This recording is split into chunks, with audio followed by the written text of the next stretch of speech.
All right, a sales rep, an administrative clerk, and a manager walking down the street going to lunch when they find an antique lamp on the street. They pick the lamp up, rub it, and a genie comes out. The genie says, "I can give each of you one wish."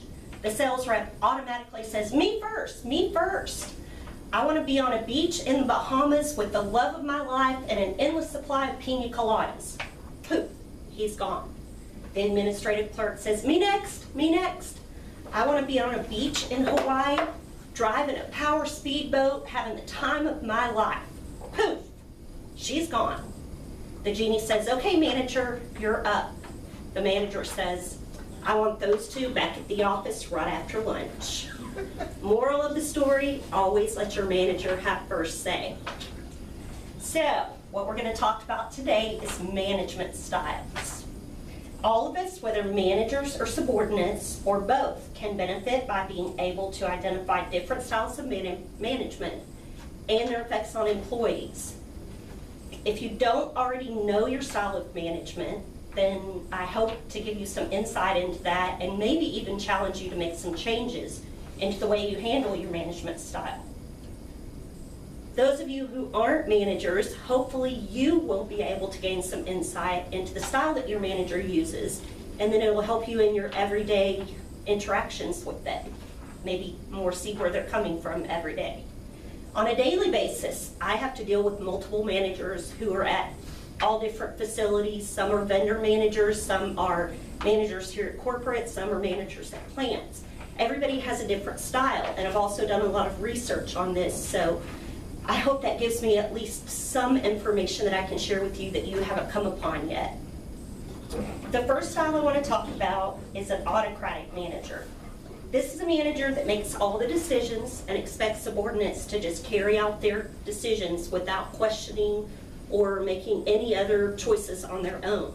They don't usually share very much information with their subordinates. They kind of give out information on a need-to-know basis.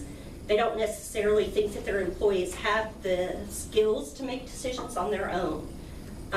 One of the positive results of an autocratic manager is that they can have really good results for their company because things get done in a timely manner, exactly the way the manager told the employees to do it. So deadlines are met and good decisions are made, generally. But one of the negative effects of an autocratic manager is they don't allow their employees to have really any input or make any decisions on their own, so the employees feel devalued, and that makes for a really stressful workplace as well as a high turnover rate in their teams. The next one I want to talk about is the democratic style of management.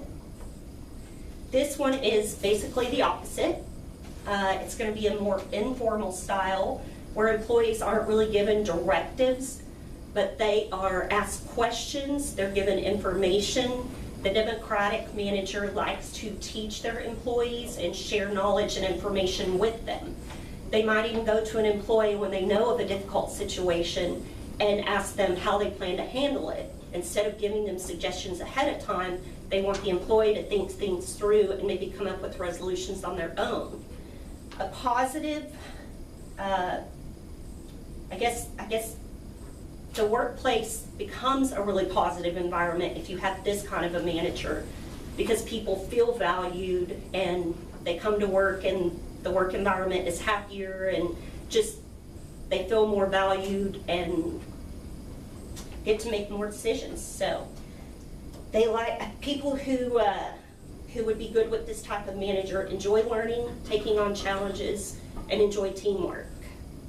One problem with this method, though, is that the leader may get too comfortable with the employees handling things and not follow up enough. So projects could possibly fall through the cracks. Another drawback is that this method is more time consuming than just giving directions. Obviously, you can miss deadlines if you give employees too much time to figure things out on their own. So both of these methods do have their positives and their negatives. Whether you're a manager, a subordinate, or both, I think learning about management styles is probably a really important thing for all of us. Again, if you're a manager and you already know your own style, I hope maybe you'll take into account that there are other styles out there, and you might want to mix and match during the course of the day, depending on the employee you're dealing with or the situation you're dealing with.